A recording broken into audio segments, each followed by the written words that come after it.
Good morning, children. Today in the lesson Reproduction in Plants, we will learn about the structure of stamen and pistil. Stamen is also called as the androecium. It is the male part of the flower. As we can see here, it is divided into two parts.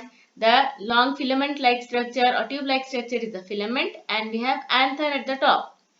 Anther contains pollen grains. When we touch the anthers, we will observe some powdery substance on this. So, this powdery substance is the pollen grain.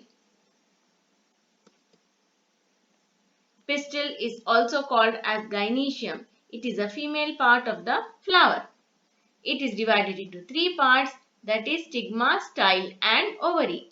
The stigma is sticky. It is the topmost part of the pistil. Then we have long tube-like structure called the style, and at the bottom slightly bulging part is present, which is called as the ovary. The ovary contains ovules inside it.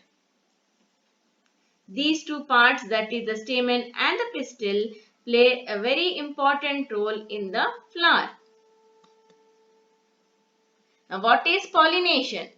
Transfer of pollen grains from anther to stigma is called pollination.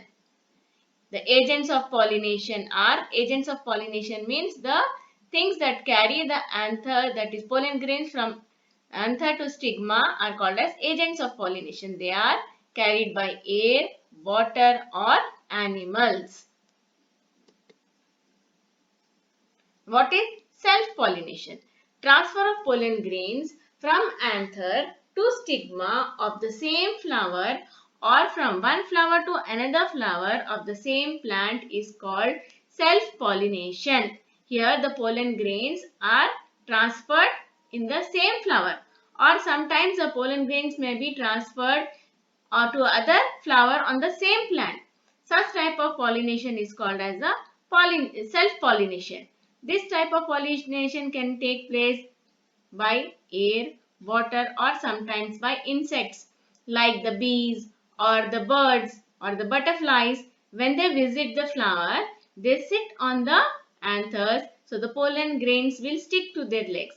And then when they go and sit on the stigma, the pollen grains fall on the stigma. That is how the pollination takes place. Cross-pollination. Transfer of pollen grains from anther to stigma from one flower to another flower on another plant of the same species is called cross-pollination. That is, the pollen grains are transferred from one flower on the from first plant to another flower on the second plant. So, that is called as cross-pollination. See, we can see here clearly the self-pollination and cross-pollination. In the first plant, the bee is, what is the bee doing?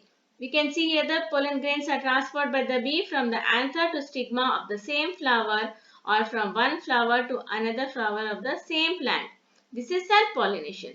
The other bee is transferring the pollen grains from flower of one plant to the flower of another plant. This is called cross-pollination.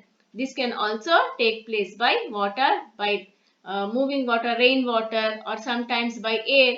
By air, the pollen grains may just blow away and fall on stigma of another flower, causing the pollination. So, next part of the lesson we will continue in the next session. Thank you.